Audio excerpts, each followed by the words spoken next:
lo que está pasando en la Comunidad Valenciana no tiene que ver con el caso Olivas o el caso Nos o el caso Brugal o el caso Fabra, no, es con el caso PP.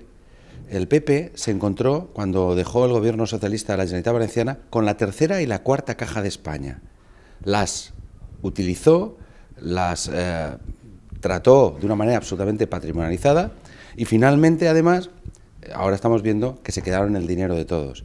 Yo creo que esto trasciende a la responsabilidad de carácter penal del señor Olivas. Es una responsabilidad política por haber actuado en las cajas de una manera absolutamente inimaginable en un Estado de Derecho racional, ¿no? Yo creo sinceramente que ahora es el momento de exigir responsabilidades políticas al Partido Popular por lo que ha pasado aquí durante estos 20 años. Con todo lo que ha aparecido hasta este momento, cosas de carácter penal, y cosas que no son de carácter penal, pero no son de ninguna ejemplaridad, como por ejemplo haber cobrado indebidamente por haber estado en empresas representando a la institución bancaria y quedárselo él, por todo esto, sea o no sea penal, hace mucho tiempo que Olivas dejó de ser honorable.